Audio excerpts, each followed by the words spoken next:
기도로 북콘서트 시작하겠습니다. 성부와 성자와 성령의 이름으로 은총이 가득하신 마리아님 기뻐하소서. 주님께서 함께 계시니 여인 중에 복되시며 태중의 아들 예수님 또한 복되시나이다.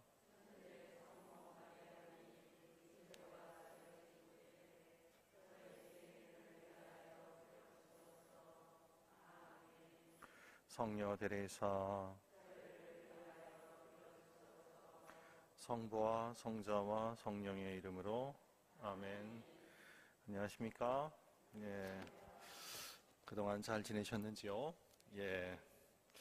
코로나 사태가 장기화되면서 우리나라뿐만 아니라 전 세계가 아직도 큰 위기를 겪고 있습니다. 우리들의 일상도 잃어버린 지 오래입니다. 계속해 월모임도 축소해서 간신히 이어가고 있습니다만 아시다시피 코로나로 인해서 언제 어느 때 무슨 일이 생길지 몰라서 늘 조마조마한 마음으로 모임들을 하고 계시죠. 그나마 백신을 접종하게 되어서 조금은 안심입니다만 새로운 변이가 생겨서 그마저도 좀 위태로운 상황인 것 같습니다. 백신과 관련해서 여러 가지 음모설 같은 것들이 퍼지기도 합니다만 적어도 전 지구적으로 인류를 크게 위협하고 있는 현 상황에 맞설 수 있는 유일한 무기는 현재로서는 백신뿐입니다. 예, 꼭 3차까지 백신 접종을 하시고 코로나 위기가 종식될 때까지 한 분도 위험에 빠지는 일이 없이 건강하시기를 정말 기원합니다. 오랜만에 여러분들을 모시고 북콘서트를 하게 되었습니다. 아시다시피 지난 11월에 저를 비롯해서 여러 신부님들께서 함께 번역한 신학사 시리즈가 본상을 받게 됐습니다. 광장 신부님께서 올해를 넘기기 전에 학술상 수상 축하식을 꼭 하자고 독려하셔서 이렇게 여러분들하고 함께 이 시리즈에 대해서 나누게 되었습니다. 여러모로 배려해 주시고 이 자리를 마련해 주신 광장 신부님과 광구본부 수사님들께 진심으로 감사드립니다. 그리스도께서 강생하신 이후 오늘날까지의 역사는 크게 네 시기, 즉 고대와 중세, 근대, 현대로 구분할 수 있습니다. 이 시리즈의 저자이신 바티스타 몬딘 신부님은 이 네 시기를 각각 한 권에 담아서 한 권씩 담아서 소개하고 있습니다. 그래서 총 4권의 시리즈가 됐는데요. 이 작품은 화면에서 보시다시피 여러 신부님들, 정확히 말하면 7명의 신부님들이 함께 번역을 했습니다. 5명의 사제와 한 분의 주교님 그리고 한 분의 평신도에 의해서 번역이 됐습니다. 이건 팀장님 원래 서울교구 신학생이어서 유학을 갔다가 거기서 이제 환송을 하신 케이스고요. 그래서 서울교구 신부님들과 인연이 있고 또 조주교님은 원래 사제로서 번역을 하시다가 주교가 되셔서 중간에 좀 공부의 기가 많았습니다. 그래서 사실 4권 빠삭하면은 한 3, 4년이면 할 수 있는 분량인데 본의 아니게 이게 한 17년 정도가 걸렸어요. 예. 자, 여기서 다른 데서는 들어보기 어려운 이 책의 내용들을 함께 저하고 짧게나마 살펴보도록 하겠습니다. 제가 이 북콘서트 준비하면서 전체를 좀 맥을 여러분들에게 짚어주기 위해서 읽는데 한 번 읽는 데마다 이게 도저히 엄두가 안 나는 작품입니다. 4,500페이지라는 게 저도 번역을 함께 해놓고 보니까 도저히 못 읽겠더라고요. 너무 많아서. 그래서 지금 요약을 해달라고 가톨릭 출판 사장님께서 그래서 지금 요약 중인데요. 2권, 1권, 2권, 고대 중세까지 요약을 하는데 몇 달이 걸렸습니다. 참 너무 대작이라 좋기는 하지만 참 접근하기는 쉽지 않은 그런 작품입니다. 그래서 이렇게 해서 4권 전체를 제가 50분 동안에 아주 축약해서 학원식 강의로 끝내버리겠습니다. 자, 우선 1권 한번 봅시다. 교부시대입니다. 우선 교부시대의 신학을 담고 있는 1권의 내용은 다음과 같습니다. 이 작품은 대체적으로 그간 한국에 소개되어 온 교부학과 비슷한 내용을 담고 있습니다. 그래서 신학교에서 거의 교부학을 통상 4학년 때 공부를 하는데요. 교부학을 공부한 신부님들이라면 어느 정도 알 수는 있는 내용들입니다. 그러나 이 작품이 기존의 교부학에서 다루는 것과 차별화되는 독특한 측면이 있는데요. 기존의 교부학이 교부들의 생애와 작품 등에 치중해서 다뤘다면 신학사 1권은 교부들의 생애와 작품 소개에 더해서 그분들의 주요 사상에 대한 각 분야별 소개가 좀 더 구체적이고 다양하게 제시되어 있다는 점입니다. 그리고 이와 함께 교부시대 전체를 가르는 몇 가지 중요한 사건들을 기점으로 소개하면서 초기 700년에 이르는 그리스도교 신학의 거대한 흐름과 이 흐름을 주도한 여러 신학 학파들 그리고 그 학파를 주도한 주요 인물들에 대해서 우리에게 전해주고 있어요. 이 1권의 분량은 한 900페이지 정도 됩니다. 그리고 아까 말씀드렸듯이 네 분이 함께 번역을 하셨고요. 자, 그러면 이 시대에 우리 그리스도교 신학이 어떻게 흘러가는지 한번 일목요연하게 살펴보도록 하겠습니다. 저자 신부님은 이 시대를 크게 세 부분으로 나눠서 신학의 흐름을 소개하고 계십니다. 우선 2세기, 3세기에 해당하는 박해 시대의 신학, 그리고 로마 제국 안에 편입되어서 발전한 제국교회 신학으로 시기적으로는 4, 5세기에 해당되는 신학 발전의 전성기를 들 수 있습니다. 그리고 마지막으로 역시 제국교회 신학으로 시기적으로는 6, 7세기에 해당됩니다. 이 시기는 교부시대 신학을 종합하지만 동시에 쇠토일레를 걷는 그런 경향으로 이제 기울고 있죠. 우선 박해 시대 한번 봅시다. 박해 시대, 그렇죠? 여기 박해 시대와 한 4세기까지를 함께 좀 보겠습니다. 2, 3세기. 이 시대에는 12사도들의 뒤를 이어서 아직 주님에 대한 생생한 증언들을 전하는 사도들의 제자들 또는 그 제자들이 활동했던 시기입니다. 이 시대를 사도교부 시대라고 말하죠. 그 다음으로 2세기에 로마 제국 내에서 여러 학자들이 우리 그리스도교를 공격하자 그들의 철학, 특히 당시 주류 철학이었던 플라톤 철학을 바탕으로 신앙의 주요 진리들을 재해석하고 수준 높게 전하고 교회를 수호한 호교 교부들이 활동했습니다. 대표적으로 성 유스티노를 들 수 있죠. 이어서 초대교회를 큰 위기에 빠뜨린 큰 이단인 영지주의가 출현했고 이에 맞서서 이레네어와 히포리터 같은 교부들이 활약했습니다. 자, 3세기로 접어들면서 점차 그리스도와 삼위일체 하나님에 대한 다양한 이단들이 생겨나게 되죠. 그래서 교회가 큰 위기를 겪기 시작하는데요. 이에 맞서서 교회는 여러 교부들을 통해서 정통 신앙을 수호했습니다. 여기에 더해서 3세기에는 서방 라틴 교회에서 신학이 태동하게 됩니다. 이 라틴 교회 신학을 주도한 인물들은 로마 서쪽에서 활동, 지역적으로 보면 그렇습니다. 로마와 지금의 북아프리카죠. 북아프리카가 아프리카가 아니라 그 당시에는 로마인들이 많이 살았던 아주 번화한 그 로마 문화의 정수가 있는 곳입니다. 바로 테르툴리아노, 치프리아노, 노바티아노 등을 들 수 있습니다. 또 지금의 북아프리카의 알렉산드리아에서는요, 클레멘스, 오리게네스 같은 위대한 인물들이 활동하면서 본격적으로 그리스도교 신학의 체계를 잡습니다. 이 그룹을 일컬어서 알렉산드리아 학파라고 일컫죠. 자, 제국교회 한번 봅시다. 제국교회가 4세기부터 시작되죠. 로마의 승인하에 교회 신자들이 적극적으로 활동을 하기 시작해요. 그리고 이제 여기에 발맞춰서 신학이 발전하게 되는데 이 발전의 이면에는 두 가지 중요한 요소가 있습니다. 하나는 로마 제국이 그리스도교를 인정함으로써 안정된 상황에서 신학을 심화시켰다는 점이고요. 다른 하나는 삼위일체 하나님에 대한 다양하고 강력한 이단들이 출현함으로써 교회가 자극을 받아서 신앙의 본질적인 면들을 성찰하고 이를 토대로 신학이 발전했다는 거예요. 쉽게 얘기해서 신학이 발전된 중요한 원동력은 이단의 출현과 그 이단에 맞서 싸우면서 교회의 신학이 성장했다는 겁니다. 참 아이러니죠. 그래서 초대교회는 이단이 참 많았는데 거기에 맞서 싸우면서 교회가 아주 강인해진 거예요. 그리고 우리가 주일마다 고백하는 신경 있죠? 사도신경이 바로 이때 하나하나 만들어지게 되는 겁니다. 그리고 이러한 결실들이 4대 보편공회, 니케아, 콘스탄티노폴리스, 에페소, 칼케돈 공회의 문헌에 담겨서 지금까지 우리에게 전해져 오는 겁니다.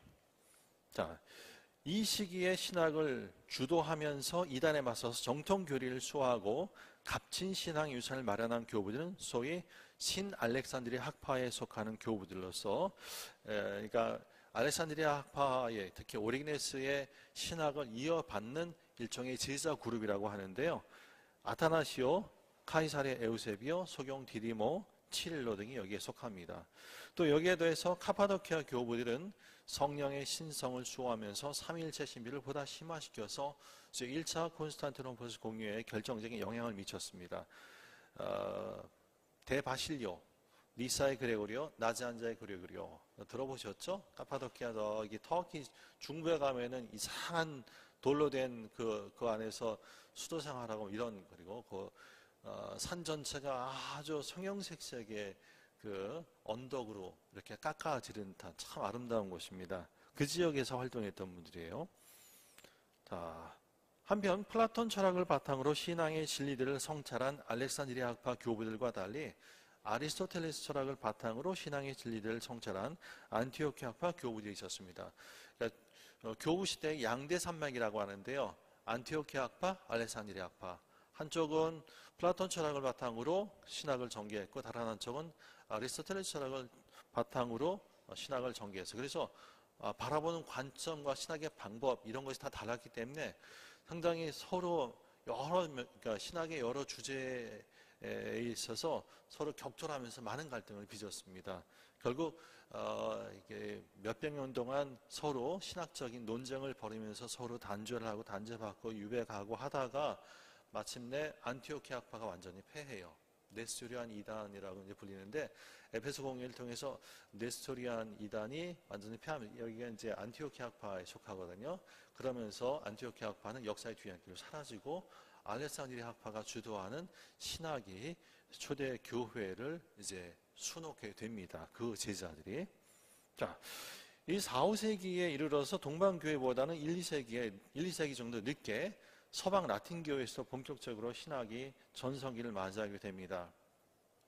그러니까 우리가 알고 있는 라틴 교부라고 하는 분들이 이 5세기, 4, 5세기에 활동을 하게 되는데요. 예를 들어서 우리 서방 라틴 교회에서 오래전부터 공경이었던 분들이에요. 성 힐라리오, 성 암브로시오, 성 예로니모, 대레오 교황님, 성 아우스eng 다 라틴 교부, 이 4, 5세기에 활동했던 분들입니다. 또 루피노라고 하는 분이 있는데요. 이분은 이렇게 잘 알려진 분은 아닌데 이 당시에 이 동방교회에서 많이 번창했던, 그리고 주옥 같은 작품들이 많이 보화로서 이렇게 많이 쟁여져 있지 않습니까? 이 그리스어로 된 작품들을 라틴어로 다 번역을 해요. 루피노라고 하는 이 교부가. 그래서 서방에도 뭔가 신학을 할 수 있는 토대를 마련해 줍니다. 그리고 또 이 당시에 라틴 교회가 신학을 할 수 있었던 데에는요, 역시 이단이 많이 출몰하면서 그 이단에 맞서 싸우면서 내성이 강해지는 거예요. 마니교, 도나티즘, 펠라지아니즘 이런 이단이 출몰하면서 맞서 싸우면서 라틴 교회 신학이 본격적으로 발전했다. 자, 이렇게 발전한 4, 5세기의 신학은 말씀드렸듯이 4대 보편 공의를 통해서 종합 정리되었고, 핵심적인 교회 신앙의 유산을 구성해서 훗날 교회 교도권과 신학 발전의 중요한 기준을 전해주었습니다. 지금 우리가 좀 전에 제가 설명해드린 부분들 있죠? 4세기부터 7세기. 원래 이제 책에서는 이 시기를 두 개의 시기로 나뉩니다. 전성기와 그 쇠퇴기. 4, 5세기가 전성기고 6, 7세기는 쇠퇴기에 속합니다. 네. 굳이 너무 벌리면은 시간이 제한된 시간에 다 말씀 못 드릴 것 같아서 제가 좀 축약을 좀 했습니다. 자, 그 다음 두 번째 책 제 2권입니다. 벌써 여러분들은 900페이지를 보셨습니다. 자, 이거는 스콜라 시대라고 해요. 흔히 중세라고 표현되는 그 시대, 9세기부터 15세기까지의 이야기입니다. 약 700년의 그 신학의 발전을 다루고 있습니다. 역사에서는 이 시기를 중세라고 부르는데 신학에서는 특히 대학을 중심으로 스콜라 신학이 발전했습니다. 그래서 저자 시모니움은 이 시기를 스콜라 시대라고 불렀습니다. 스콜라학은 9세기 샤를마뉴 대제죠. 카를 대제라고도 부르죠. 카를 대제 시대의 신학에서 시작되어서 13세기의 결정에 이르고 15세기에 이르러서 급속한 쇠퇴기를 겪게 됩니다. 우리는 이러한 사건들을 바탕으로 해서 스콜라학 시대를 초기 스콜라학, 전성기 스콜라학, 후기 스콜라학 이렇게 세 시기로 구별을 하게 됩니다. 신학적인 면에서 중세의 특징 가운데 하나는 의미 있는 이단 운동이 별로 없었다는 겁니다. 반면 카를 대제 시대에는 수십 년간 교회를 시끄럽게 했던 세 가지 신학적 논쟁들이 있었습니다. 구대기죠. 성체 논쟁, 이 예수님의 몸과 피 이것이 실제로 그 변화되는 것이냐 아니면 그냥 빵과 포도주를 그냥 있는데 상징적으로 있는 것이냐 이런 거를 논쟁하던 시대였습니다. 성체 논쟁이 있었고 하느님의 예정 은총에 대한 논쟁이 한 300년 이상 있었습니다. 그리고 필력계 우리 그 삼위일체 하나님 고백할 때 우리 서방 가톨릭은 성부와 성자로부터 성령이 발출한다 하지 않습니까? 근데 동방에서는 성부로부터 발출해서 성자를 통해서 성령이 발출하신다 이렇게 말해요. 그래서 이 문제가 동방과 서방 간에 상당히 큰 논쟁이었습니다. 이것도 한 300년 가는데요. 이 당시가 이제 교부시대 말기와 중세 초기에 이어지는 이 시기에 있었던 아주 큰 논쟁이었습니다. 이게 다 교회 안에서 있었던 논쟁들입니다. 자, 교부시대 말기에 침체된 신학이 중세 초기에 새로운 발전을 시작할 수 있었던 것은 소로마 제국을 대신해서 프랑크 왕국이 로마의 수호자 역할을 했기 때문입니다. 그리고 특히 그 정점에 카를 대제가 문화 부흥을 주도했습니다. 특히 카를 대제는 알퀴누스라고 하는 학자를 등용해서 이러한 문화 부흥의 기초를 다졌습니다. 중세 초기 신학 발전에서 눈여겨봐야 할 분 중에 한 분으로 스코투스 에류게나라고 하는 분을 들 수 있습니다. 카를 대제 시대의 대표적인 학자죠. 네오플라톤 철학을 바탕으로 해서 신학을 재구성한 분입니다. 자, 10세기 한번 볼까요? 9세기는 지금 설명을 했으니까 보셨고, 그래서 10세기. 9세기에 비해서 10세기는 중세 전체에서 문화적으로나 신학적으로 가장 초라하고 어두운 세기로 평가됩니다. 그래서 이러한 빈곤 현상은 여러 그 이민족들의 침략으로 인해서 유럽이 겪어야 했던 큰 불안에 기인합니다. 이민족들의 침략으로 인해서 유럽의 인구는 현저하게 감소했습니다. 그리고 이로 인해서 일반 대중의 삶은 영주의 성과 그 보호자들 그리고 대수도원과 수도승들 그리고 주교자 성당과 성직자들이라고 하는 세 가지 생활 중심권을 축으로 이루어지게 됐어요. 축소된 거죠. 10세기의 그 신학적인 작업은 카를 대제 시대와 마찬가지로 수도원과 주교자 성당 부설학교에서 이루어졌습니다. 그런데 대수도원들은 외부 학교를 운영하기도 했는데요. 그 대수도원 옆에 딸린 그 부설 학교 있죠? 예. 거기서 수사님들을 위한 교육이 시행되는데 그러한 교육과는 다른 교육이 시작이 됐어요. 일반 사람들을 위해서. 그러면서 교육의 분화가 일어납니다. 이때 소위 말하면 대학의 씨앗이 이제 싹트게 되는 것이죠. 10세기의 가장 유명한 수도원으로는 유럽의 그 풀다 수도원, 산 갈로 수도원, 클리니 수도원 이런 역사적으로 오랜 수도원들을 들 수 있습니다. 주교자 성당 부설 학교들 역시 비록 수는 적었지만 질적인 면에서는 그에 못지 않았습니다. 랭스의 주교자 학교, 또 제르베르투스 도리학의 주교자 학교 등이 유명합니다. 수도원 그 부설 학교들이 처음에 중세 초기에 문화를 이어가고 전수해 주는 데 중요한 역할을 했지만 중세 그 초기 말부터 중세 중기에 문화를 크게 꽃피우는 곳은 바로 주교자 성당 부설 학교예요. 여기서 일반 그 사람들이 철학을 공부하면서 학문적으로 많이 융성하게 되고, 또 여기서부터 대학이 이제 싹트게 됩니다. 자, 11세기 한번 볼까요? 11세기는 자, 서인권 투쟁과 그레고리오 개혁의 세기라고 할 수 있습니다. 이 시기의 개혁을 주도한 인물은 교황 그레고리오 7세입니다. 또한 신학의 새로운 길을 열어젖힌 인물로 성 안셀모를 들 수 있습니다. 그로 인해서 스콜라학의 전성기가 시작되었다고 말합니다.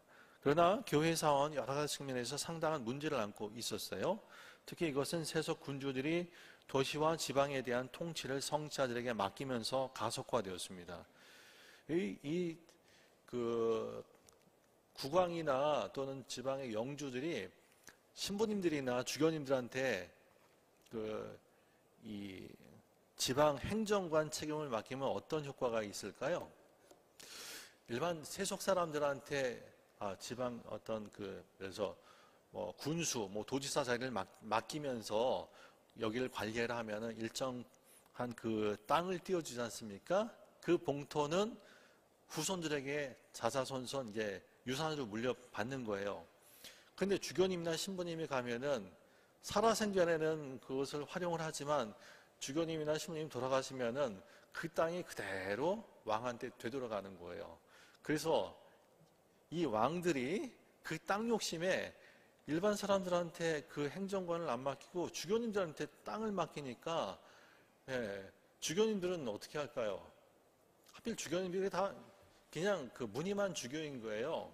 무늬만 주교이고 다 이 왕들이 자기 신복들을 갖다가 그냥 너 주교해라고 하고선 주교도 아닌 거예요, 사실상. 그러면서 행정관으로 갖다 맡기는 거예요. 그러니까 이 주교님들이 무늬만 주교님인 분들이 자기네 그 후손들에게 땅을 물려주지 못하니까 임기 동안에 계속 돈을 쌓아야 되는 거예요. 이러면서 중세의 성자들의 부패가 시작이 된 겁니다. 이게 국왕부터 시작이 된 거예요. 이게 다 돈 욕심에, 땅 욕심에. 그러면서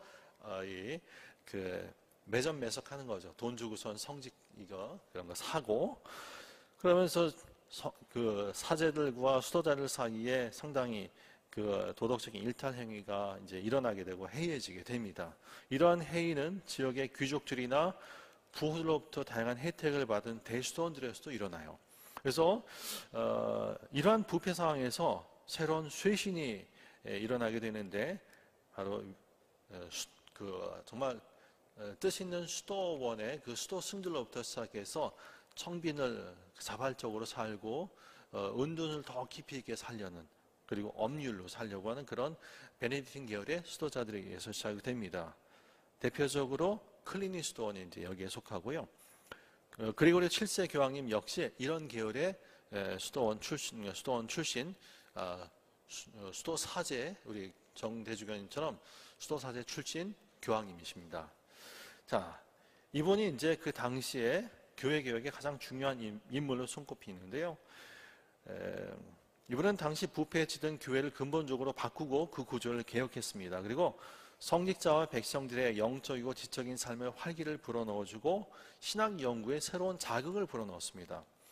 특히 오랫동안 신성로마 제국 황제에게 빼앗겼던 주교 서임권, 이로 인해서 교회가 부패했던 그 주교 서임권을 가져옴으로써 교회 쇄신의 기틀을 마련했습니다. 여러분들 예전에 중고등학교 세계사 시간에 들어보셨을 거예요. 카노사의 구역이라고 그렇죠? 이 당시 신성로마 제국의 황제인 하인리 4세와 붙었는데 결국 이 하인리 4세가 굴복을 하고 무릎으로 저 성까지, 교황님이 계신 저 이태리 북부에 있는 성까지 기어가가지고서는 용서를 청했다고 그래요. 자, 이렇게 해서 교회 쇄신의 기틀이 마련됐고요.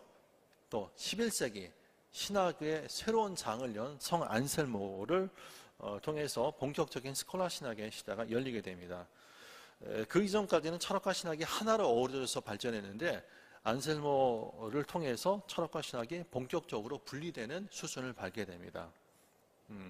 저희 수도회의 안셀모 신부님의 그 수호 성인이에요. 자, 12세기 한번 봅시다. 12세기는 중세 문명의 부흥기라고 할 수 있습니다. 사회생활의 중심이 농촌과 성에서 도시로 옮겨갔고요.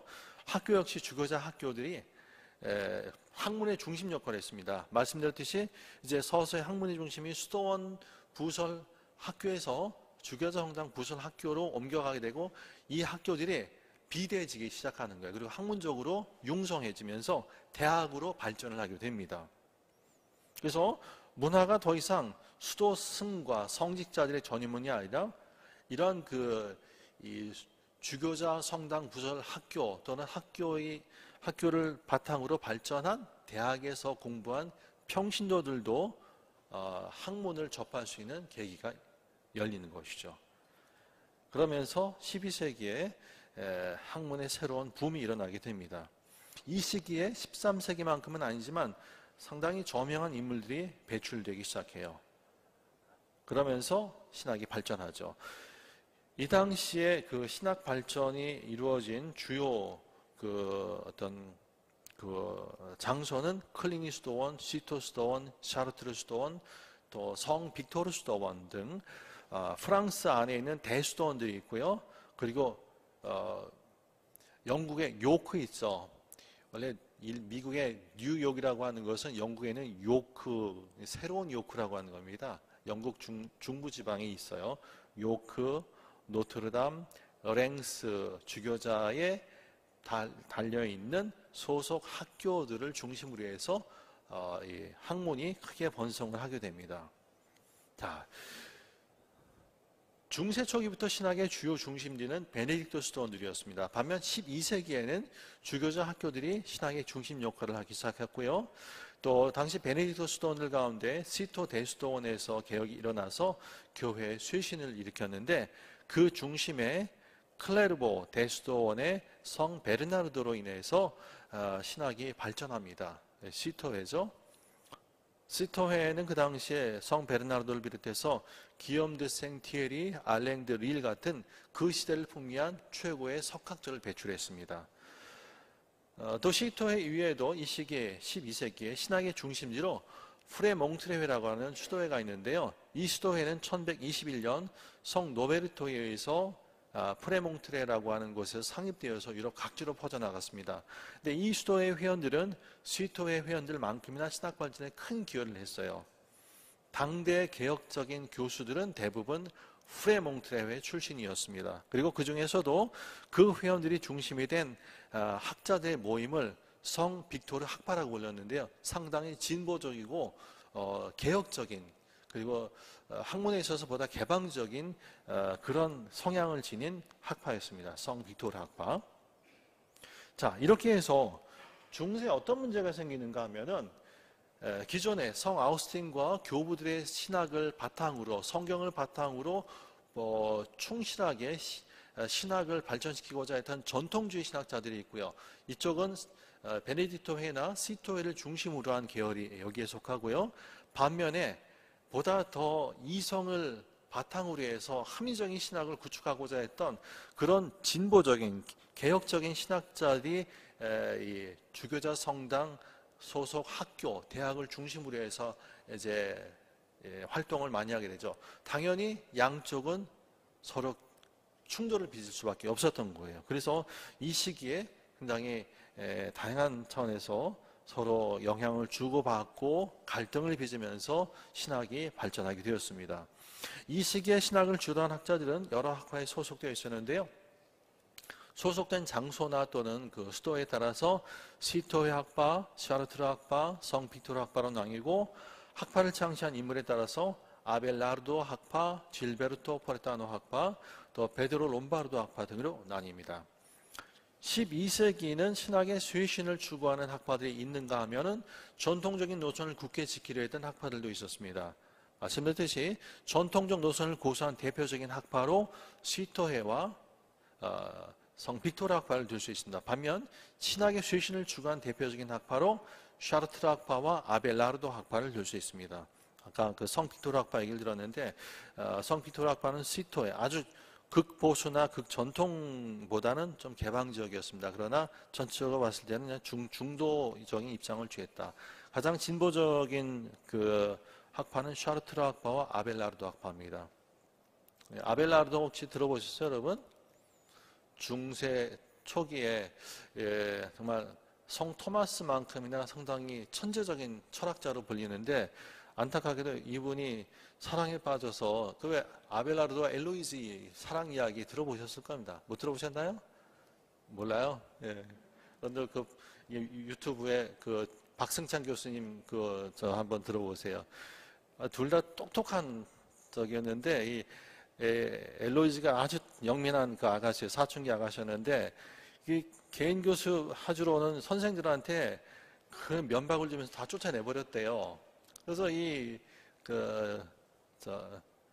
숙부가 이 아벨라르도의 명성을 듣고서는 초빙을 해서 큰 돈을 주면서 초빙을 해서 가르치는데 만나자마자 이 엘로이즈가 또 저기를 했죠. 아주 면박을 주면서 뭐 어려운 질문을 했는데 다 받아치는 거예요.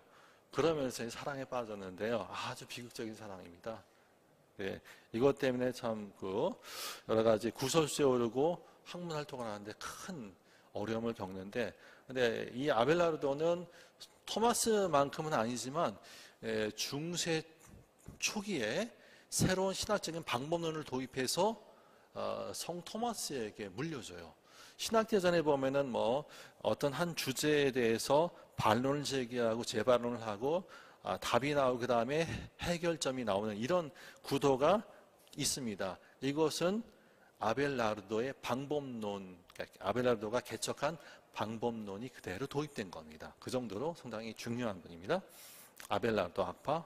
자, 또 12세기의 신학적 쇄신은 이런 그 진보적인 학파의 스승들뿐만 아니라 여러 곳에서 가르치던 개별적인 신학자들을 통해서도 이루어져요.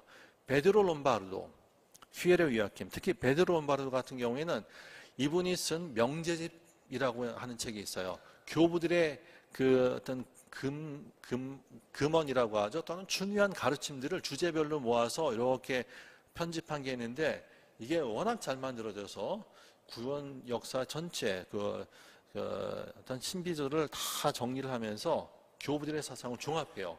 이게 워낙 잘 만들어져서 500년 동안 1000년 중반부터 약 500년 동안 우리 가톨릭 교회 모든 신학대학의 교과서로 사용이 될 정도였습니다. 그러니까 신학대전에 버금가는 중요한 책이었다. 자, 전성기 스콜라학 봅시다. 12세기와 함께 제1차 스콜라학의 시기가 끝나고 전성기인 제2차 스콜라학 시기가 준비됩니다. 이 12세기는 신학사에서 상당히 중요한 의미를 갖습니다. 아벨라르도, 베드로 롬바르도, 알랭드릴 이런 분들에 힘입어서 신학은 성경 주석으로부터 자율성을 주장하고 자신의 작업을 위해서 이제 발전하기 시작합니다. 그 이전의 신학은 그냥 성경주의였어요. 그런데 이때부터 이성을 바탕으로 해서 본격적인 학문적 방법론이 도입되면서 구원의 신비들을 보다 체계적으로 성찰하고 학문적으로 발전시키는 작업이 바로 이때부터 일어납니다. 엄밀히 말해서 스콜라학의 전성기는 바로 이 13세기를 말합니다. 이때 신학이 결정적으로 자율적인 학문으로 체계화되었고 우리가 익히 들은 뭐 역사 안에서 큰 획을 긋는 대신학자들 성 토마스, 또 알베르토 마뇨, 성 보나벤투라, 둔스 스코투스 이름 한번 다 들어보셨을 겁니다. 1000년이 지나서도 지금까지 기억하는 대가가 됩니다. 바로 이 13세기에 출현한 분들입니다. 모두. 또 이 시기에 이런 그 학문적인 업적들이 새로운 형태의 문학 작품 안에 들어가게 됐는데 그 이전에 명제집이라고 하는 교부들의 금언들, 가르침들을 주제별로 모은 모음집을 명제집이라고 그랬죠. 근데 이때부터 새로운 형태의 신학 작품이 등장하는데 그게 뭐냐면 숨마 테올로지카라고 하는 게 있어요. 성 토마스가 쓴 신학 대전은 그런 다양한 신학 대전 중에 가장 뛰어난 작품이고요. 여러 신학자들이 자신만의 숨마 테올로지카를 만들었습니다. 이 숨마 테올로지카를 처음 만든 사람은 12세기에 프란치스코회 소속 할레스라고 하는 신학자가 있습니다. 대단한 분입니다. 이 프란치스코회가 학문적으로 아주 대단한 곳이에요. 한국에서는 학문적으로 아직 그만큼은 안 되지만 그 전통은 천년을 이어가고 있습니다. 그래서 이때 대전이라고 한 신학 개전이라고 하는 게 만들어져서 보다 더 체계적이고 광범위하게 신학의 모든 구원 역사의 진리들이 체계화되어서 담기게 됩니다. 그리고 더 나아가서 이때 본격적으로 이제 주교자 학교가 아니라 대학, 우니베르시타라고 하는 연구기관이 이때 설립이 되어서 가톨릭 교회의 큰 학문의 못자리가 돼요. 대표적으로 가장 유럽에 처음으로 만들어진 첫 번째 대학이 이태리 중부의 볼로냐 대학이라고 있어요. 그렇죠? 그리고 옥스퍼드, 영국의 옥스퍼드가 있고, 그리고 독일의 하이델베르크 대학이 있고요. 그리고 프랑스의 파리 대학. 우리 가톨릭 교회 최고의 대학은 파리 대학이었습니다. 그 중세를 풍미하던 최고의 대학이에요. 그리고 13세기로 접어들면서 이 신학의 흐름을 주도했던 신학자들이 예전에는 시토에나 베네딕틴 계열이라고 했죠. 또는 프레몽트레베. 13세기로 접어들면서 이 당시에 수도자들의 주류는 도미니코회와 프란시스코회였어요. 그래서 대부분의 가장 걸출한 신학자들은 다 프란시스코회 소속 또는 도미니코회 소속 신학자들이었다 이렇게 보시면 됩니다. 그래서 특히 그 프란시스코회 소속 신학자들은요, 옥스퍼드 대학에서 아주 큰 학문적인 업적을 쌓게 됩니다. 그리고 이때 아랍 지역에서 아리스토텔레스 철학의 작품들이 번역이 되어서 우리 서방으로 유입되어 들어옵니다. 이 아리스토텔레스 철학이 새로운 그 신학의 물꼬를 트는 중요한 열쇠 역할을 했습니다. 그 이전의 신학은 중기까지 신학은 플라톤 철학 또는 신플라톤 철학을 중심으로 한 아우스팅 성인의 신학이 주류였습니다. 그러니까 성 아우스팅이 5세기경인 분이지 않습니까? 성 토마스가 나오기 전까지 700년 동안 우리 가톨릭 교회는 다 성 아우스팅, 그리고 철학은 플라톤 철학, 신플라톤 철학이었어요. 그런데 이때 그 십자군 전쟁을 통해서 또는 그 스페인 남부의 여러 그 아랍계 신학자들 또는 철학자를 통해서 아랍어로 돼 있던 아리스토텔레스 철학 작품들이 모두 번역이 돼 나와요. 이것은 새로운 어떤 가능성을 열어준 건데요. 이 플라톤 철학은 이원론적이고 육체를 죄악시하고 물질을 죄악시합니다. 그런데 아리스토텔레스는 종합적이고 그리고 상당히 그 합리적이에요.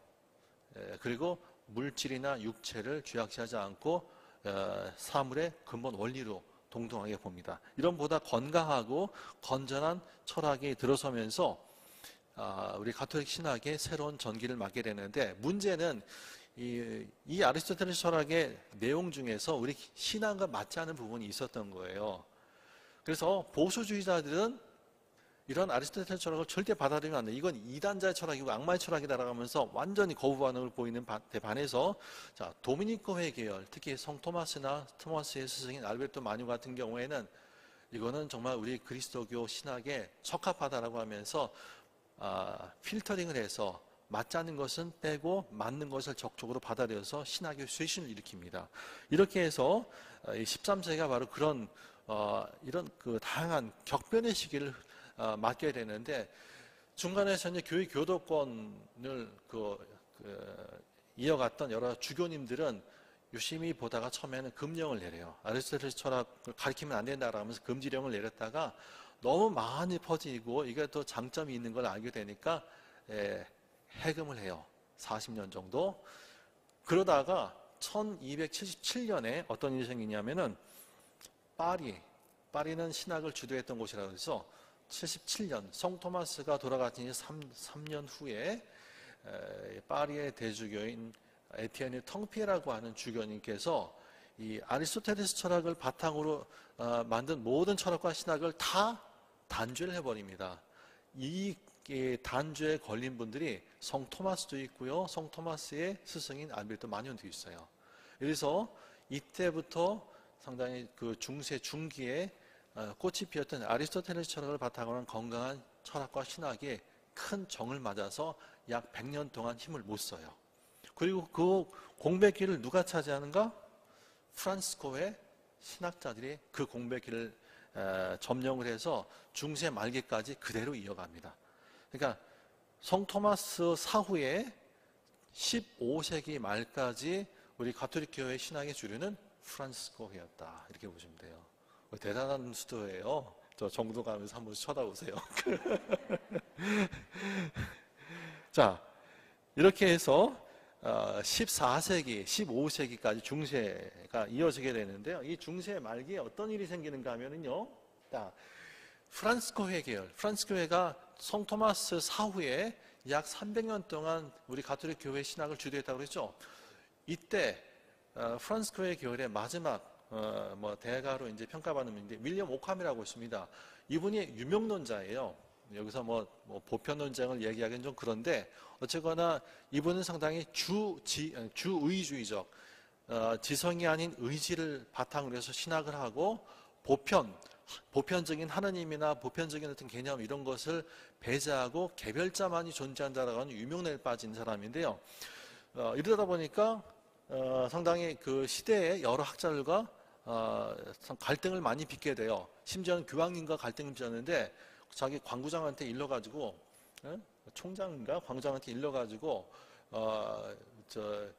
그 당시에 함께 작당을 해가지고 그 당시 어떤 그 고위성자를 그 당시 신성한 황제에게 우리를 도와달라고 하면서 교황님을 폐위시키라고 이렇게까지 아주 그 정말 맞짱을 뜨는데 결국 쫓겨서 독일 남부의 뮌헨에서 수십 년을 살면서 교회를 욕하는 그리고 교황님을 욕하는 책만 수십 권을 써요.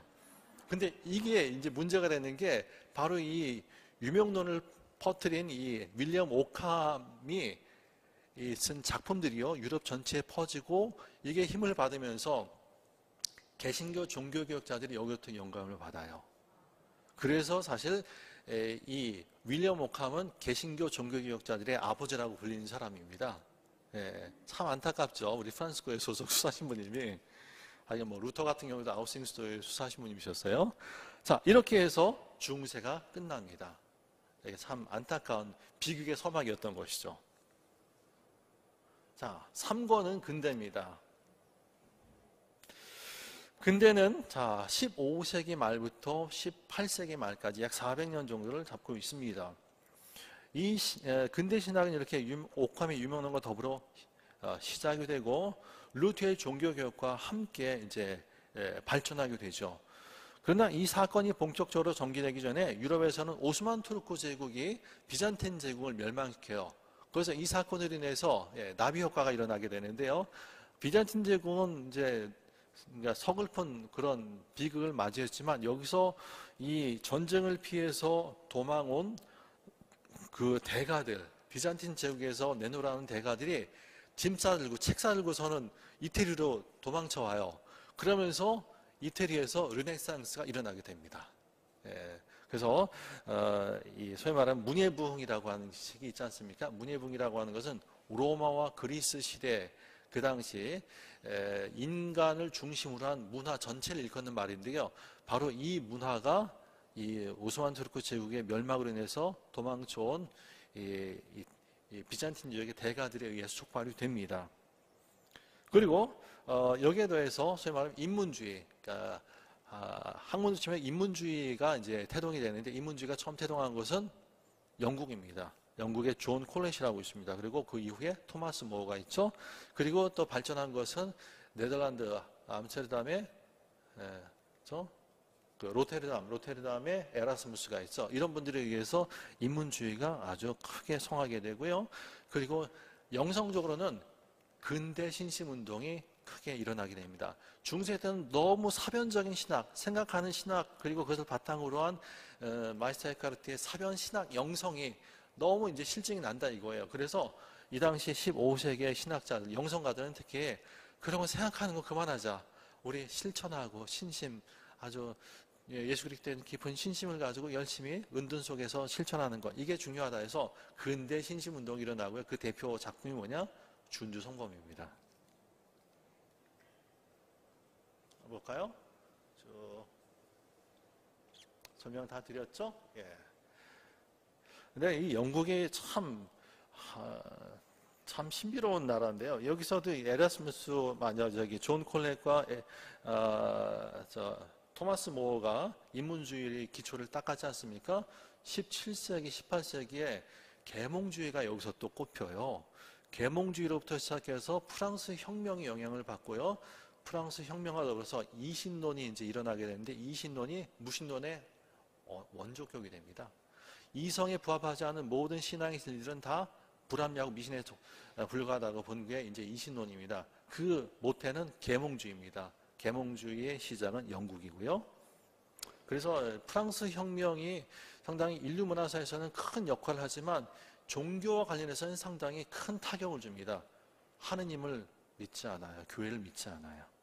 자, 근데 이 시기에 16세기 이 시기에 역시 종교개혁자들에 의해서 그 교회가 큰 위기를 겪죠. 그리고 거기에 맞서서 가톨릭 교회가 반동 종교개혁을 하게 됩니다. 이 종교개혁자들이 사실 여러 가지 이유로 종교개혁을 시작하는데요. 그 가장 핵심적인 것은 그 당시 중세에 너무 교황권과 황제 권한이 너무 크다 보니까 각 지역의 영주들이 너무너무 이제 그 자신들 입지가 적어지는 그런 상황에 몰리니까 어떻게든지 자신의 정치적인 군사적인 입지를 늘리기 위해서 종교교역자들을 일종의 명분으로 삼아버립니다. 종교교역자들은 처음에는 그 좋은 지향을 가지고 시작을 했는데 워낙 그 당시에 중세교회가 좀 부패했어요. 아까 말씀드렸듯이.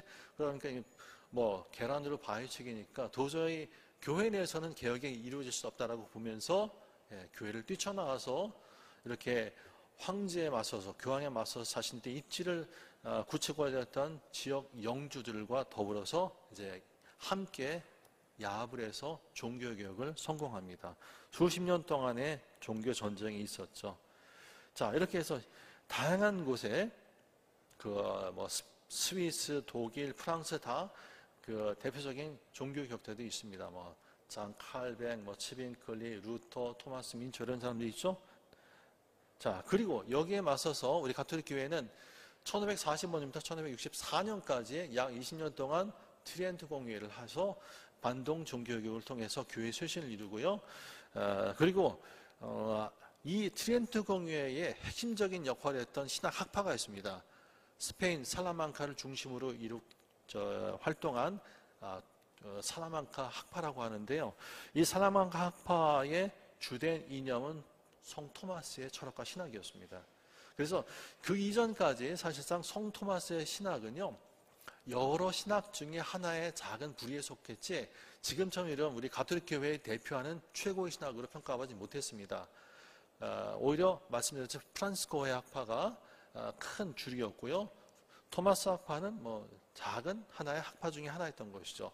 그런데 이 당시에 살라망카를 중심으로 한 도미니코의 신학자들이 대거 활동을 하고 이것이 트리엔트 공회에 큰 영향을 미치면서 20세기까지 그 신학적인 영향을 미치고 있는 겁니다. 우리가 사는 세기까지 우리가 믿을 교리나 다양한 신학의 중심적인 내용은 바로 이 트리엔트 공회를 주도했던 살라망카 학파, 그리고 살라망카 학파의 핵심 멤버들인 도미니코회 신학자들의 어떤 신학적인 결실인 겁니다. 그리고 바로 여기가 이 지점이요, 저희 수도의 그 사부님, 사모님에게 영향을 미친 바로 이 시대의 도미니코회 수사신문들이 활동했던 시기이기도 합니다. 예를 들어서 뭐 도밍고 바네스 신문이 이 시대를 풍미했던 위대한 그 신학자 중에 한 분입니다. 자, 여기에 맞서서 또 다른 이제 신학이 펼쳐지게 되는데요. 트리엔트 공의의 바로 직후에 새롭게 꼽힌 소위 말하는 바로크 스콜라 신학이라고 하는 그런 시기가 있는데요. 이 당시에 신학을 주도했던 새로운 신학 그룹은 예수의 신학자들입니다. 예수의 신학자들이 대가들이 많았어요. 제2의 성 토마스로 불리는 수아레스라고 하는 분이 있고요. 가에타노, 그리고 벨라르미노, 그리고 카니시오 이런 분들은 정말 세기를 넘나드는 대가들입니다. 그러니까 한국에 이런 분들이 저는 소개가 안 된 거예요. 그래서 신부들도 몰라요. 이런 분들이 있는지. 이 신학사 3권부터 4권 이 두 개가 전혀 한국에 거의 소개되지 않은 내용들입니다. 그래서 바로 이런 대가들이 트리엔트 공회 이후에 우리 가톨릭 교회 쇄신을 주도했던 분들입니다. 그런데 내용적으로 보면은 이분들 역시 성 토마스의 철학과 신학을 연구했던 분들이에요. 도미닉 교회 학자들 역시 성 토마스의 신학을 연구했던 분들이죠. 같은 성 토마스를 연구하는데 뭐가 다를까요?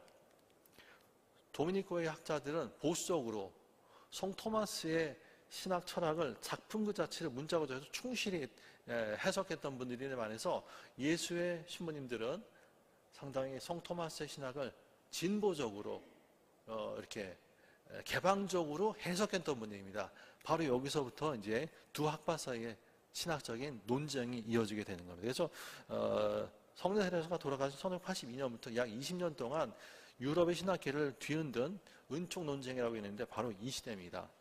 성녀 테레사의 영적 지도자인 도밍고 바네스 신부님과 예수의 몰리나 신부님 사이에 있었던 신학적인 논쟁이고, 이것이 두 신학 학파들 사이에 집단 패싸움으로 번져서 결국은 교황청이 개입을 해서 약 10년 이상을 신학적인 검토를 한 결과 양편의 손을 들어주지 않아요.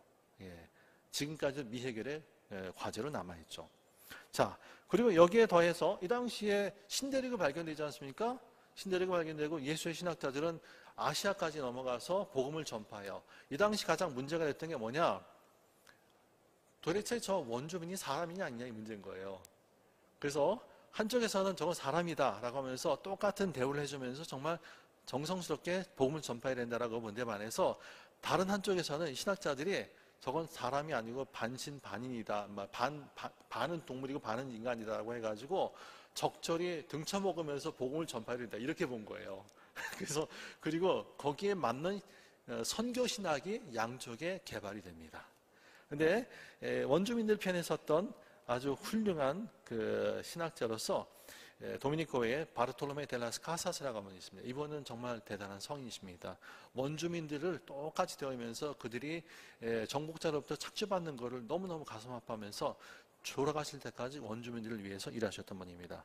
그리고 한편에 아시아에서 선교가 이제 펼쳐지면서 특히 일본에서부터 선교를 어떻게 할 것인가에 대한 고민이 있었는데요. 이 당시에 예수 연인 알렉산더 발리냐노 같은 경우에는 가만히 보니까 아시아는 문화도 있고 그냥 선교해가지고 도대체 안 되겠는 거예요. 그래서 그들의 눈높이에 맞게 문화도 배우고 언어도 배우고 그들의 어떤 사상도 배우면서 적응에 들어가자. 적응주의 신학이 이때부터 태동하게 됩니다. 그리고 그들의 그러니까 원주민들을 받아들여서 신학생으로 받아들여서 사제를 양성하자. 그들의 사제를 그렇게 해야 보다 효과적으로 선교가 될 것이라고 본 거예요. 그리고 이러한 이 발리냐노의 선교 정책이 그 이후에 수백 년 동안 선교 신학에 또는 선교를 하는 모든 선교사들의 중요한 기준점으로 자리 잡게 됩니다. 바로 이 발리냐노의 그 수하 젊은 제자 중에 누가 있었냐면은 우리가 알고 있는 마테오 리치 있죠? 마테오 리치가 바로 이 선교 정책을 그대로 받아들여서 중국 선교를 하게 돼요. 그래서 중국이 선교되고 이런 것들이 우리 한국까지 영향을 미치게 되는 것이죠. 자, 18세기로 한번 봅시다. 두세 개밖에 안 남았어요. 자, 18세기로 접어들면서 프랑스에서는 얀센과 그의 친구인 장 듀베르제를 통해서 얀센즘이 크게 성하게 됩니다. 이단입니다. 이로 인해서 프랑스 교회는 약 150년 동안 교회가 양분되면서 엄청난 위기를 겪었어요. 여기에 대해서 프랑스 국교회주의인 갈리아니즘으로 인해서 프랑스 교회는 자칫 로마로부터 떨어져 나갈 수 있는 위기를 겪어야 했습니다. 또한 17세기와 18세기 스페인과 프랑스에서는 정족주의라는 이단 영성운동이 일어나서 교회에 큰 타격을 줬는데요. 정족주의, 제가 강의 때 혹시 설명했는지 모르겠습니다. 여러분들 예전에 정족주의가 뭐냐면은 하느님의 은총을 기다리면서 아무것도 하지 않았던 사람들이라고 불리는 별명이 붙은 사람들이에요. 여러분들 앉아가지고 성녀 대리사 무슨 거듭기도나 무슨 관상기도 한다고 가만히 앉아서 아무것도 생각 안 하는 거, 이거 정족주의에 빠지는 거예요. 그렇죠? 이거 벌써 300년 전에 다 교회에서부터 이단 판정을 받은 겁니다. 기도는 주님과 대화하고 주님과 사랑의 친밀한 나눔인 겁니다. 그냥 앉아가지고 배꼽호흡만 하면 그거는 준비운동만 하는 거라고 제가 말씀드렸죠. 해변가 가가지고 준비운동만 하고 수영 안 하면 어떻습니까? 다 말짱 도루묵이죠. 자, 이게 이미 300년 전에 정적주의로 판명이 났습니다. 또 이 시기를 풍미했던 학자들, 호교론자들이 있었는데요. 프랑스의 파스칼, 여러분이 익히던 팡세, 쓴 사람이죠. 니콜라 말브랑슈가 있고요. 그리고 이 시기에 사변신학과 역사신학이 발전합니다. 또 한편에서는 윤리신학도 발전하는데요. 윤리신학 하면은 우리 한국에도 구속주의가 있지 않습니까? 구속주의를 설립하신 알퐁소 데 리구올이라고 하는 주교님이 계시지 않습니까? 윤리신학에 큰 획을 그어요. 지금까지도 이분이 쓴 작품들은 윤리신학의 큰 중요한 교과서이다. 또 이 시기에 가톨릭 교회의 공식적인 신학을 주도한 대표적인 인물이 계신데요. 교황 베네딕토 14세가 계십니다. 이분은 역사적으로 최초의 근대적인 교황님이라고 평가될 정도로 당시로서는 상당히 진보적인 교황님이었습니다. 왜 그러냐 하면은 역사상 처음으로 교황님들 중에 처음으로 어떤 이성을 바탕으로 한 근대 합리주의 있죠. 이것을 여기에 담겨있는 긍정적인 요소들을 받아들여서 교회 교도권과 신학에 접목을 해요. 그 이전에 교황님은 다 저런 거는 다 못 쓸 것이다라고 하면서 다 배척을 했는데 이분이 처음으로 그런 인문주의 또는 이런 이성을 바탕으로 한 긍정적인 철학에 대해서 전향적인 자세를 보였다는 거예요. 그래서 상당히 높은 평가를 받는 베네딕토 14세입니다. 자, 그리고 14세기로 접어들면서 세상은 다양한 측면에서 발전해 갔습니다. 특히 영국을 중심으로 과학이 발전하면서 이성을 중심으로 인류의 문화를 발전시키려는 계몽주의가 태동했죠. 그리고 이것이 프랑스로 이어서 영국보다도 오히려 프랑스에서 계몽주의가 크게 발전을 해요. 그리고 이 계몽주의를 바탕으로 해서 말씀드렸듯이 프랑스 혁명이 일어납니다. 평등, 자유, 박애, 그렇죠? 예. 그래서 정치체제가 물론 이제 그 당시에 프랑스 혁명은 성공하지 못해요. 그러다가 1848년 혁명이 유럽에 전체에 퍼지면서 이때 비로소 군주제가 폐지되고 공화정으로 많이 바뀌어 들어갑니다. 그러면서 인류 문화의 큰 발전의 원동력이 되었죠. 그러나 이성에 입각해서 모든 문화적인 종교적인 현상을 재단함으로써 가톨릭 교회는 큰 시련을 안겨줬는데요. 계몽주의에서 하느님의 계시를 배제한 자연적 종교와 하느님을 추구한 이신론, 그리고 여기서부터 무신론이 태동합니다. 무신론의 기원을 역사적으로 따져가면은 계몽주의입니다. 또 이 시대의 철학은 영국의 경험론과 프랑스의 합리론을 통한 독일의 칸트를 통해서 정점에 이르게 됩니다. 혹시 철학 개론 같은 거 들어보신 분들은 기억하실 겁니다. 영국의 경험론과 프랑스 합리론이 칸트를 통해 종합이 돼요. 그러면서 칸트는 12가지 범주를 통해서 우리에게 인지된 것만이 실제적인 것이라고 보고 그 이외의 것은 우리에게 인식이 허락되지 않는다. 그래서 사물의 본질 자체를 우리는 인식할 수 없다고 해서 이 형이상학교는 불가지론에 빠집니다. 그래서 이것이 이제 그 이전의 형이상을 다 부정하는 그런 결과를 낳게 됩니다. 그래서 이 당시에 철학의 종합을 이룩한 칸트의 철학을 보면서 신학자들은 고민에 빠져요. 도대체 저거를 맞는다라고 생각하고서는 신학을 시작해야 되는가 아니면 저건 틀리다라고 생각하고 보수적으로 회개할 것인가 신학자들이 반반으로 갈리게 돼요. 그래서 칸트의 철학을 바탕으로 해서 신학을 하려고 하는 정말 진보적인 그러나 좀 너무 과격해서 이단으로 빠진 계열이 많았고요. 반면에 칸트의 철학을 완전히 배제한 채 맹신주의로 빠지는 신학자들 또는 호교론자들이 많았습니다.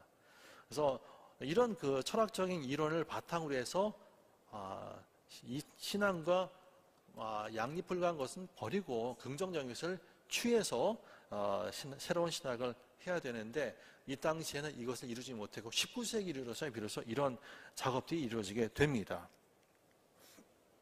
자, 마지막 한 권 남았습니다. 자, 현대신학은 시기로 보면은 프랑스 혁명이 일어난 1789년부터 소비에트 연방이 붕괴한 1989년까지로 이 시기를 말합니다. 이 시기는 다시 프랑스 혁명부터 제1차 세계대전까지 그리고 제1차 세계대전부터 제2차 바티칸 공의회까지 그리고 마지막으로 2차 바티칸 공의회부터 소련이 붕괴한 1989년까지 이 세 개의 시기로 나뉩니다. 이 시기야말로 사실상 우리 가톨릭 교회 그리고 우리 현대인들에게 지대한 영향을 미친 위대한 사상가들이 아주 밀집해 있는 이 시기입니다. 그리고 한 번쯤은 이름을 들어봄직한 신학자들이 여기에 이제 속해 있는데 우리 한국교회는 이름만 알지 이 사람이 어떤 분인지 그리고 이분의 신학적인 내용은 사상은 뭔지 그리고 이분이 무슨 작품을 썼는지 완전히 눈먼 장님이었어요.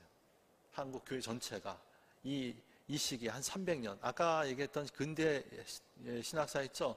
1400년대 말부터 21세기까지 지금까지 우리 한국 가톨릭 교회는 완전히 이 시기에 대해서 정말 까막눈이었다라고 보시면 됩니다. 자료 자체가 없었어요. 예. 이번에 이걸 통해서 이제 눈이 열린 것이죠. 예. 그러니까 신학을 공부하는 신학생들, 신부님들 이 여기를 전혀 모르니까 완전히 까막눈의 신부가 되는 거야. 이 부분에 대해서는. 그러니까 신학을 제대로 못 배우면은 신자들에게 돌아갈 열매들이 별로 안 맺혀지는 거예요. 신부들이 공부를 잘해야, 그래서 학식과 성덕이 정말 겸비된 그런 신부님들이 나야 우리 신자 여러분들이 좋은 양식을 받는 겁니다. 그래서 이런 것이 여러분들에는 직접적인 혜택은 안 가지만은 우리 일본 사람들하고 왜 맨날 싸웁니까? 싸우면서도 계속 우리가 지금 닦이잖아요. 기초 소재를 우리가 못 만들어서 그런 거예요.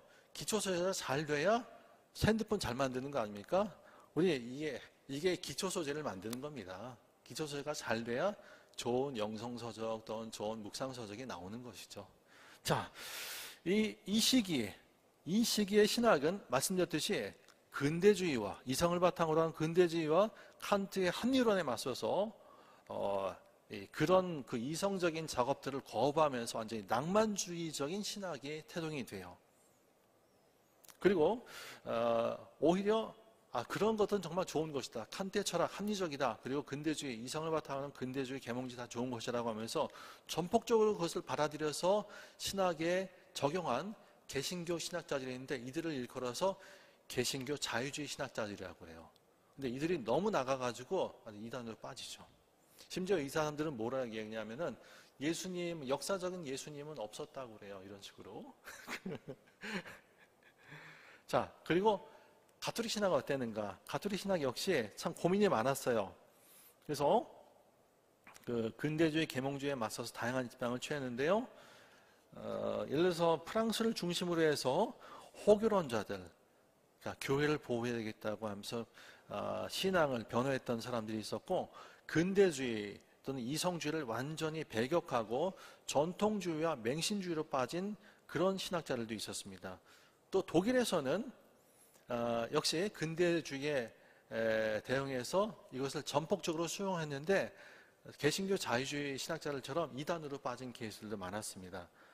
그래서 이들은 칸트의 철학을 과도하게 신뢰해서 그것을 바탕으로 신학을 했던 사람들이에요. 그래서 교회 교도권의 가르침을 벗어났다. 이에 반해서 한 가지 이 당시에 참 희망의 씨앗을 보게 되는데 독일 남서부에 튜빙겐 대학이라고 있어요.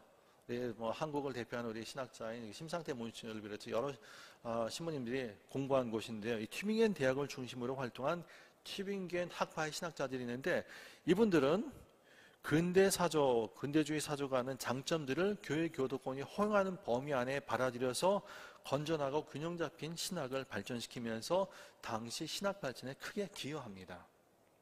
자, 19세기 후반 가톨릭 신학의 발전에 큰 영향을 미친 세 분의 교황님이 계십니다. 비오 9세 교황님이 계시고요. 레오 13세 그리고 비오 10세 교황님이 계십니다. 비오 9세께서는 성모님의 원죄 없으신 잉태 교리를 확정해서 회칙으로 반포하신 분입니다. 1854년에 그렇죠? 그리고 회칙을 통해서 잘못된 근대 사조들을 단죄함으로써 교회를 보호하신 분입니다. 또 이분 비오 9세께서는요 제1차 바티칸 공의회를 개최해서 그 당시 교회의 쇄신을 주도하셨죠.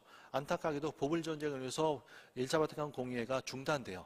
그래서 교황님의 수익권과 무리권만 이 당시에 공포가 되죠. 레오 13세 교황님 어디서 많이 들어보신 분 아닙니까 여러분? 레오 13세 교황님 하면은 소아데레사가 어린 시절에 그 갈매수년 가르다가 허락이 안 나니까 술래가지고 교황님한테 막 뗐었잖아요. 그 교황님이에요. 레오 13세 교황. 이분은 그 당시 신학의 그 교도권 신학의 아주 중심에 있었던 분입니다.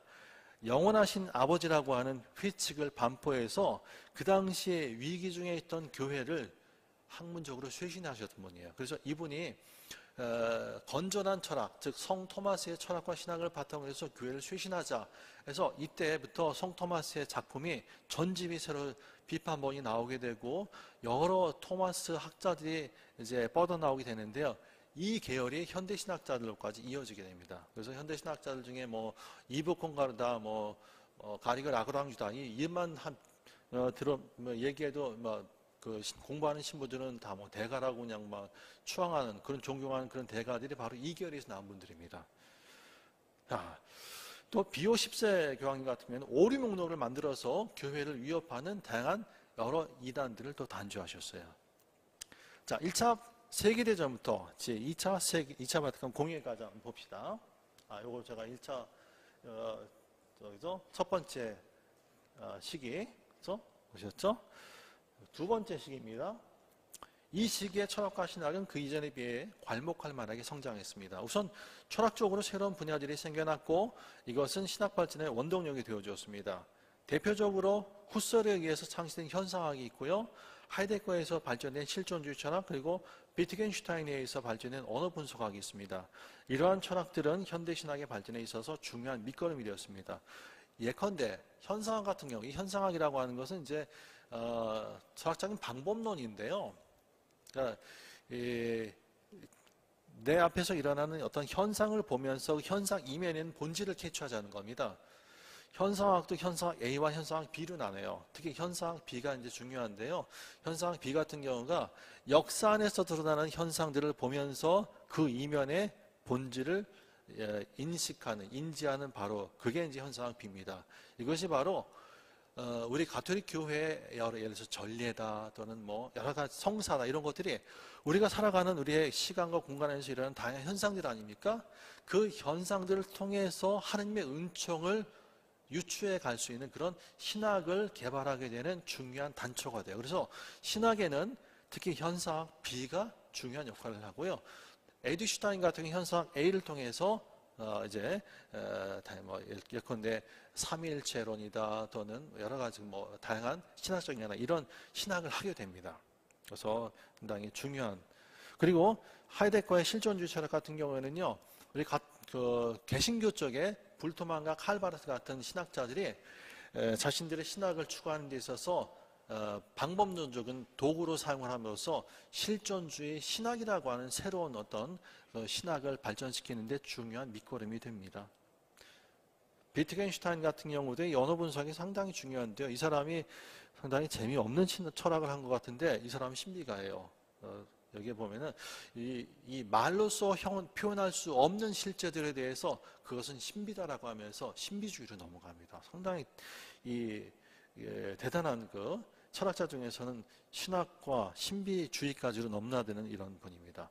자, 현대신학에서 특히 개신교 측에서는 이전에 그 개신교회에 큰 위기를 주었던 자유주의 신학의 반기를 들면서 이성에 너무 쫓겨갔다. 그래서 그 반대급부로 오직 신앙으로만 하면서 루터의 그 신앙주의를 새롭게 부활시킨 신정통주의가 있는데 신정통주의를 태동시키고 발전시킨 대표적인 개신교 신학자들이 칼 바르트가 있고요. 에밀 브루노, 헬무트 틸리케가 있습니다. 이 사람들 한 사람 한 사람이 다 현대신학사 저희가 번역한 책에는 수십 페이지씩 나와요. 네. 그리고 불토만 같은 경우에는 신약성경에 담긴 본질적인 메시지를 끌어내기 위해서 그 신약성경이 2000년 전에 그 사람들의 사고방식의 틀로 쓰였기 때문에 그 포장지를 벗겨야 된다. 거기에 본질이 있지 않냐 해서 그 당시 사람들의 사고방식을 보니까 신화적인 사고방식이에요. 그래서 신화를 벗기자 해서 비신화와 작업이다. 그렇게 해서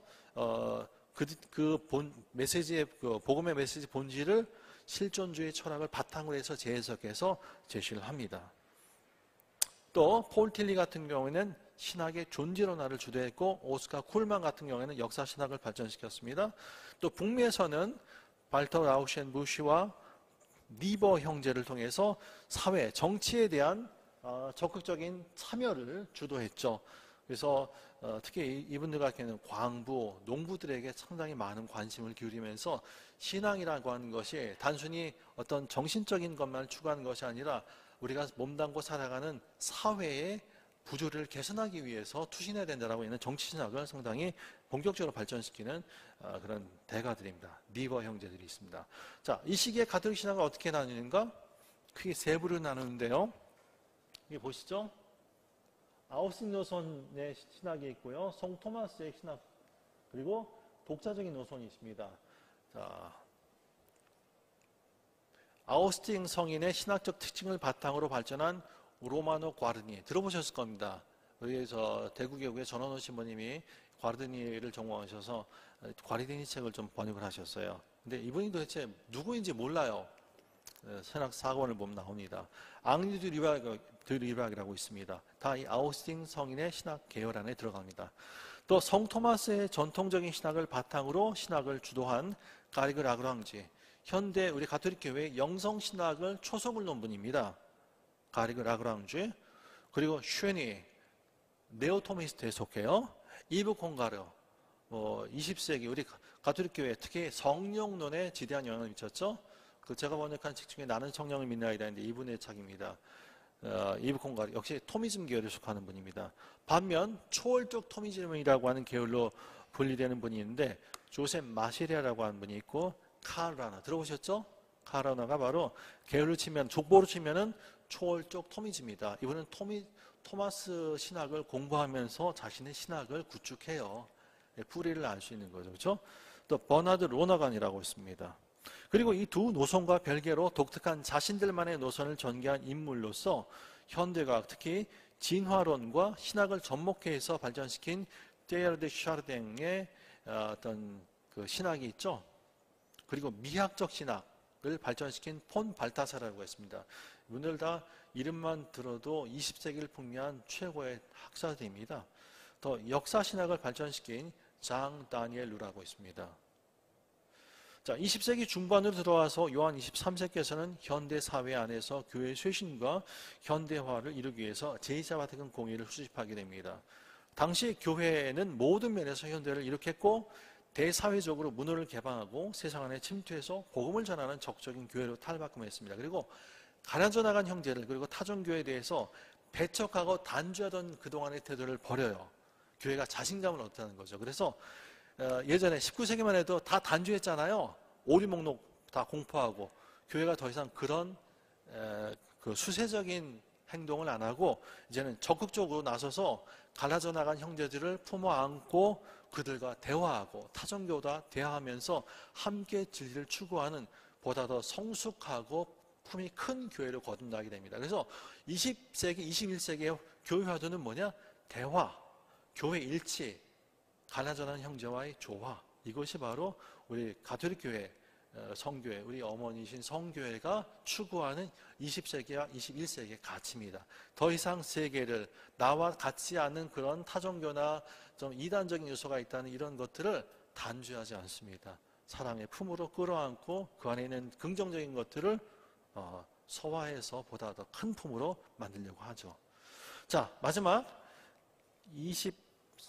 20세기 후반부에 2000년기 말의 신학입니다. 이 시기의 신학은 무엇보다도 쉐신과 토착과로 특징지어집니다. 많이 들어보셨을 겁니다. 토착과, 그렇죠? 20세기 전반기부터 후반까지 교회를 이끌었던 분들이 비오 11세, 12세, 요한 23세, 바오로 6세, 바오로 2세입니다. 이분들은 시대의 흐름에 맞춰서 교회를 쇄신하는 가운데 교회를 현대화하면서 교회 쇄신에 앞장서셨습니다. 이 시기를 풍미한 신학으로 하비 콕스와 토마스 로빈슨으로 대변되는 급진주의 신학 또는 사신신학, 하느님은 죽었다라고 하는 사신주의 신학이에요. 그렇죠? 또 1960년대부터 에른스트 블로우와 몰트만을 중심으로 희망의 신학이 싹 트고요. 또 바티스타 매치를 중심으로 우리 가톨릭 교회에서도 사회에 관심을 기울이고 적극 참여해야 된다. 정치 신학이 또 발전해요. 그리고 남미에서는 독재 정치로 인한 피폐한 민중을 구하기 위해서 해방신학이 싹 트죠. 이거 하나하나가 다 신학사 4권에는 그 신학자를 하나하나가 다 50페이지, 30페이지 이렇게 나와 있습니다. 해방신학도 다 뭐 여러 계열이 있어요. 신학들마다 다 다릅니다. 자, 20세기 후반 들어서 전임교황이신 라츠인겨 추기경을 중심으로 교도권의 신학이 발전했습니다. 전통 교도권의 신학이 발전했고요. 한스킹을 중심으로 보편적인 교회 일치 신학이 발전했습니다. 그리고 스킬레백스를 통해서 그리스도교적인 실천의 신학, 특히 성사 신학이 발전했습니다. 그리고 마지막으로 아프리카를 중심으로 한 아프리카 신학과 구원 역사 안에서 여성의 위상을 새롭게 제고한 여성 신학, 그리고 아시아 여러 나라, 특히 인도와 중국, 한국, 일본을 중심으로 한 토착화 신학이 발전했습니다. 자, 이렇게 해서 여러분들은 4,500페이지를 1시간에 다 보신 겁니다. 자, 그래서 입맛에 맞게 여러분들이 궁금한 것들을 책을 펼쳐서 보시면 돼요. 필요하시면은. 자, 지금까지 우리는 2000년 교회 역사를 통해서 발전한 신학의 역사를 살펴보았습니다.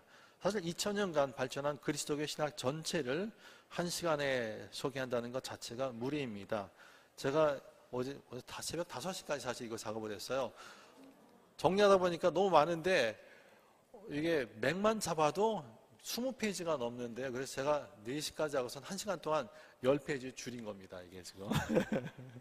잘했죠. 아니,